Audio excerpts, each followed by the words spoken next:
Darbhanga Lok Sabha seat पर पुराने समय में कांग्रेस का दबदबा रहा था। कांग्रेस को यहां पर 7 बार लोकसभा चुनाव में जीत मिली है तो भाजपा को 4 बार और जनता दल यहां पर 3 बार जीत का स्वाद चख चुका है। 2 बार आरजेडी यहां से जीतने में सफल रही है। पिछली 3 बार से यहां पर भाजपा ही जीतते आ रही है। अब देखना ये दिलचस्प होगा कि क्या दरभंगा लोकसभा सीट पर इस बार भी यानी 2024 में भी भगवा लहराएगा, कमल का फूल खिलेगा या फिर महागठबंधन के प्रत्याशी यहां पर बाजी मार जाएगा। नमस्कार, मैं हूं पवन चंचल और आप देख रहे हैं जन जोश के साथ लोकसभा चुनावी यात्रा। दरभंगा लोकसभा सीट पर कांग्रेस के बाद सबसे ज्यादा कब्जा रहा है बीजेपी का।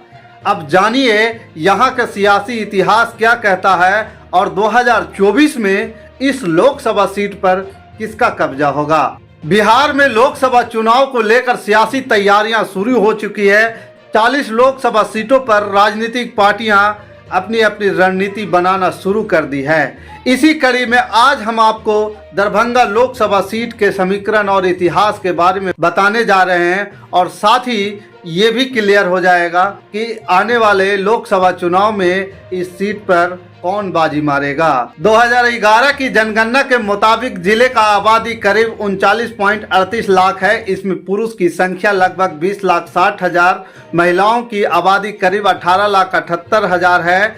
जिले में स्त्री पुरुष अनुपात 1000 पुरुष पर 910 महिलाएं हैं, जिनमें 72.75% लोग मैथिली बोलते हैं। दरभंगा में उर्दू बोलने वालों की संख्या 20.67% है। करीब 6.51% लोगों ने हिंदी को अपनी पहली भाषा बताया है।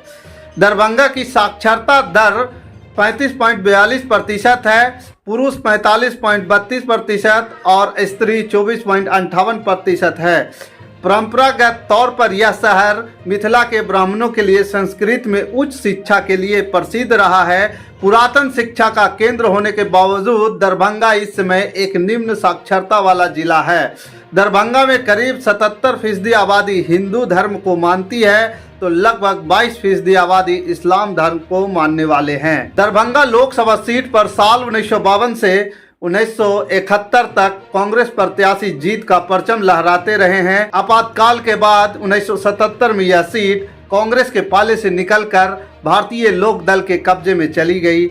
इसके बाद भारतीय लोक दल, जनता दल, राष्ट्रीय जनता दल और जनता दल का परचम भी लहराया गया है। मिथिलांचल की दिलचस्प सीटों में शुमार की जाने वाली दरभंगा लोकसभा सीट पर कांग्रेस का दबदबा हुआ करता था। 1980 में कांग्रेस ने वापस इस सीट को अपने खाते में लिया, लेकिन इसके बाद फिर भी सीट पर वापसी नहीं कर पाई। दरभंगा लोकसभा सीट पर पहली बार साल 1999 में भारतीय जनता पार्टी का परचम लहराया था। उस वक्त अटल बिहारी वाजपेयी के नेतृत्व में एनडीए सरकार गठित हुई थी। यहां से कीर्ति झा आजाद ने जीत दर्ज कर भाजपा के खाते में सीट दिया। इससे पहले राजद के खाते में यह सीट थी। 1999 के लोकसभा चुनाव में दरभंगा के राज मैदान से खुद अटल बिहारी वाजपेयी ने दरभंगा की जनता को संबोधित किया था।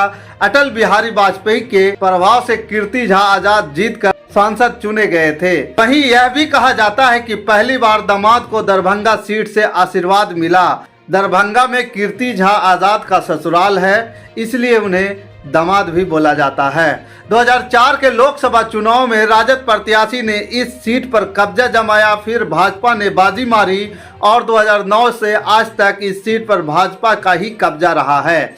गौर करने वाली बात यह है कि इस सीट पर सबसे ज्यादा बार मोहम्मद अली अशरफ फातमी सांसद चुने गए हैं। जनता दल के टिकट पर 2 बार और राष्ट्रीय जनता दल के टिकट पर 2 बार जीत दर्ज की है। दरभंगा लोकसभा क्षेत्र का सबसे बड़ा चुनावी मुद्दा बाढ़ और सुखाड़ है, लेकिन इस मुद्दे को लेकर अभी तक किसी भी प्रकार का समाधान नहीं निकाला गया है। यहाँ पे हर साल लाखों लोग बाढ़ से और सुखाड़ से प्रभावित होते हैं और कृषि से ही अपना जीवन और जीविकोपार्जन करते हैं। बारिश के दिनों में बारिश के पानी से बाढ़ की परेशानी और गर्मी के दिनों में पानी नहीं होने की वजह से सुखाड़ की परेशानी बनी रहती है।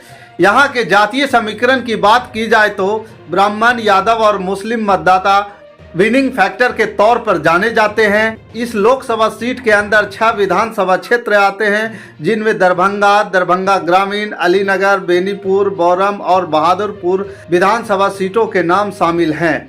अब यहाँ पे जातीय समीकरण के अनुसार गौर करने वाली बात यह है कि जिस लोकसभा सीट पर ब्राह्मण, यादव और मुस्लिम विनिंग फैक्टर माना जाता है, तो वहीं पे लालू यादव का MY समीकरण कितना कारगर होगा।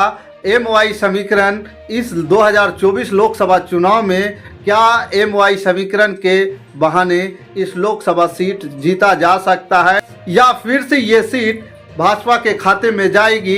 आपके अंदर क्या द्वंद्व चल रहा है, इसे कमेंट कर हमें ज़रूर बताइए कि इस लोकसभा सीट के लिए किस पार्टी के उम्मीदवार और कौन सा उम्मीदवार सटीक होगा जो इस क्षेत्र के विकास को आगे लेकर के जाएगा। बाकी हमारे साथ बने रहने के लिए धन्यवाद।